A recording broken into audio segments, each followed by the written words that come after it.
Why does my client disappear when I start asking questions about the very deal that they have sent to me to look at and consider?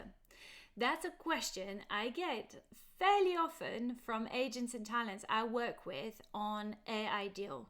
When I support talents or clients and agents about AI deals, when they receive proposals for projects that involve creating, say, a digital cloning process or an AI training licensing setup, I often get this question. They're like, Mathilde, we've used the AI deal checklist that you've created, which is, by the way, a free resource you can go and access from the Replique website, www.workwithreplique.com. In the resource section, you'll find a downloadable checklist that walks you through quick key questions I think every agent and talent should ask before spending time or money negotiating an AI deal. And of course, this checklist is thorough, only enough for you to have the information you need to know whether you want to proceed, spend energy, spend time, spend money on legal fees to have a deal or a project looked over. Or negotiated by yourself or someone on your team, because time is money. So you really need to spend your time and energy wisely. And that includes not wasting time on AI deals that are so far from your standards, they were never going to be a goer from the beginning. Often when you start asking questions, even when you bring them like super collaboratively and gently and have a really friendly conversation with the client or the person who's just dropped a message in your inbox or DM'd you about a project, when you start introducing those questions, sometimes the conversation dies and the client goes away and you never hear from them. And there's often a sense of panic. Oh, shit, what have I done? Have I done something wrong? Should I have approached it differently? And at that point, agents and talents come to me and ask, Mathilde, what did I do wrong? Like, nothing. You cannot do anything wrong when you're asking questions that you need the answer of in order to know whether this deal is worth your time, your money, your energy, your headspace. If the person on the other side is disappearing, kind of ghosting you, you might say as well, and never gets back to you, it usually means one of two things. They've approached you, they've approached you a bit too early in the process and they don't have the answers to your question yet. Maybe they don't understand them, so they need to go back and think it through and then get back to you. And maybe in that process they never do because the project moves on, it changes shape or whatever. Like, this is beyond your control. So you could make up a ton of stories, including I've done something wrong, but chances are pretty high that you haven't, and that on their side, your questions and your queries prompted more thinking that may mean they need to revisit the project or revisit the partnership. And that's not bad, because you can't go into and spend money or time on a project that's half-baked. You need to work with something concrete, tangible, finalized enough for you to work with, right? So your questions, in fact, has probably filtered someone out rather than made someone go away out of fear or made yourself unpalatable or difficult or unapproachable or anything like that. So you could get that worry off your mind. Now, the second reason people don't always come back after you've asked questions with answers and develop on the project is either they moved on themselves, but more often is that they sense that the answers they have to your questions are maybe not going to be what you want to hear, and therefore they choose to stay quiet. Now, that's a mistake on their end, because it's not for them to decide or predict or preempt what will be okay or not okay with you, because the questions from the checklist of AI deals that I've created, they're neutral. They don't necessarily convey a particular position or preference, because that standard is for you to set, and in order to set it for yourself, I think, in my opinion, you need to have enough rinse and repeat at negotiating those AI deals, looking at the shape they're in to understand what works and doesn't work for you. And so the list of questions is there for you to surface the information you need in order to understand whether that project is within your ballpark of an AI deal that feels safe, appropriate, suited for your portfolio, for your client profile, for your agency, or whether actually it's a no thank you, but on this one we'll pass. So usually clients disappear when you ask questions, either because they realize this is not a fit and they're making that decision for you, and then so be it. I mean, if they're gonna do that, you can't really do much to change their mind, and I don't think you should try. Or second, they actually don't yet have the answers to your question and they need to go back and find out.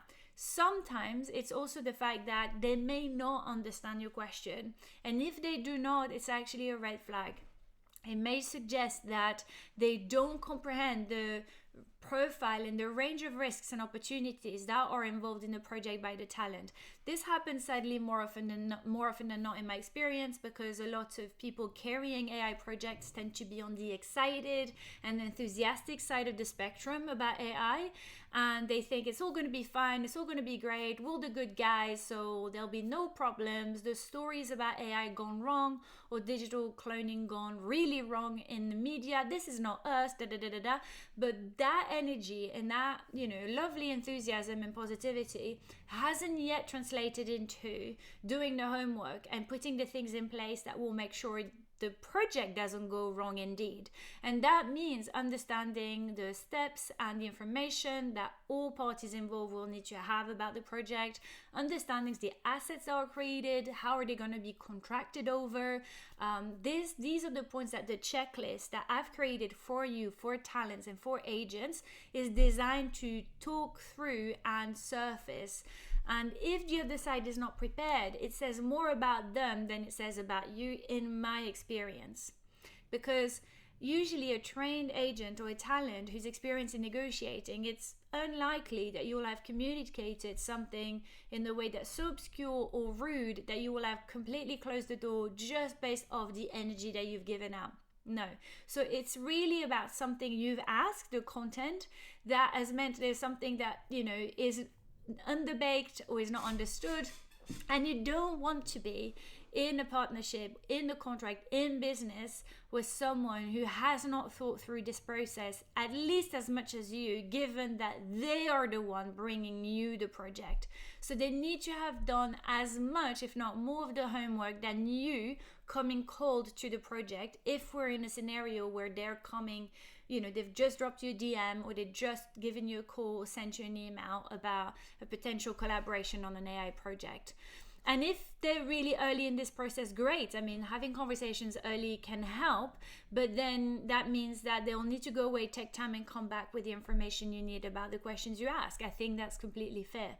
Now, that you worry about your impact on the conversation, on a negotiation, or making business go away, is completely understandable. It comes with practice of negotiating deals and setting your standards and drawing lines as to what you'll take and what you'll refuse. Saying no is difficult.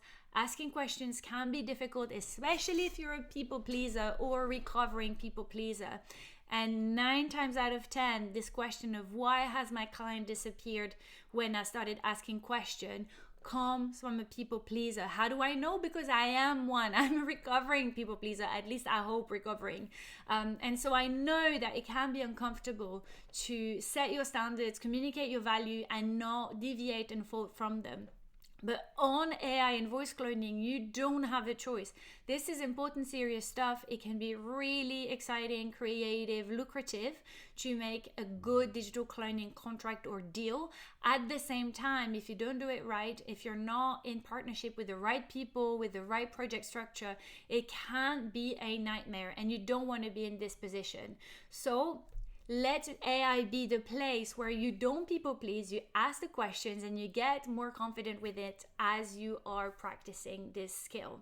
And we'll be here with you, cheering you on, supporting you. If you have questions, if your motivation or confidence wavers, just come back to us, get in touch, drop me a message or a DM, come to the Replique office hours and get another boost of it's okay, you're doing it right. Asking question doesn't make you the problem person.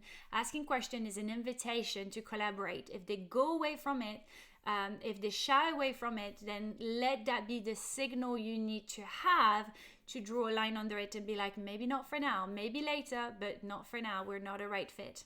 Right, I hope this helped. I hope this was the bit of confidence boost that you needed on the topic, or today, if today's a tough day. I will see you in the next video, and in the meantime, do feel free to get in touch. Come to Replique's office hours. All of the information about what we do and the resources we create and make available for free can be found on our website, www.workwithreplique.com. Find us on LinkedIn under Dr. Mathilde Pavis or Replique. All the same, all roads leads to Replique, not Rome, Replique. I'll speak to you soon.